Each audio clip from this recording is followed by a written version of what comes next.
Another major automaker is getting caught up in an emissions scandal. Nissan says its workers in Japan falsified emissions and fuel economy results for 19 models. The second time in less than a year that Nissan's inspection process has come under fire. Shares of Nissan were off 4.5% in Tokyo as the details of the scandal began to trickle out. Rebecca Lindland, we need your help. The executive analyst at Kelley Blue Book joins me. Rebecca, listen, they were all at it. Well, a lot has come to light since the Dieselgate scandal, Volkswagen in 2015. And, part of it is just the microscope is on these kinds of processes, is on how do you count emissions, how do you evaluate emissions, how do you count fuel economy. And so that's why so many of these issues are coming to light. I just wonder how much of all of this was an open secret in the industry, do you think? How much did all the engineers knew that everybody was doing something to fiddle the figures?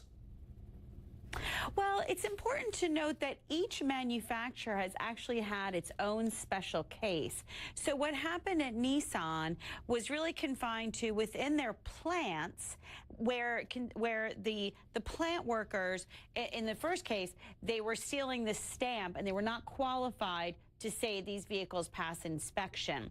In this case, they were falsifying emission standards for a Japanese compliance. These vehicles did not get exported beyond Japan.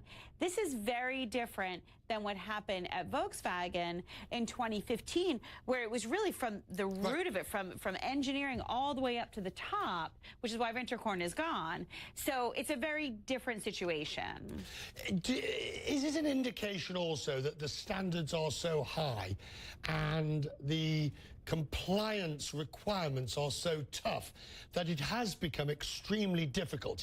I mean, it's the old argument that if you look at any of our lives, you'd end up finding we'd broken the law or done faults somewhere, because it's just almost impossible if you look that closely.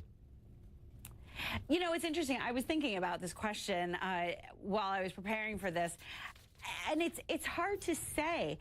I think part of the reason that we're so challenged in the industry for the emission standards is because consumers, particularly in the U.S., are not buying these types of vehicles. We're still at 2 and 3% of hybrid and electric vehicles for new vehicle sales.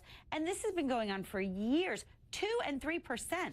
So we can't get the demand in order to justify the investment to make those business cases that say, hey, we've got to get these vehicles, we've got to get the most fuel efficient vehicles out there, because that's what consumers are demanding. We're not seeing that.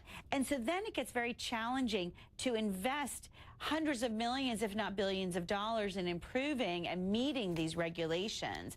But I think that is certainly part of it. The regulations are so challenging right now that you just have to meet them, and it doesn't matter. And what's interesting about the Japanese is that they rarely are doing it for personal financial gain.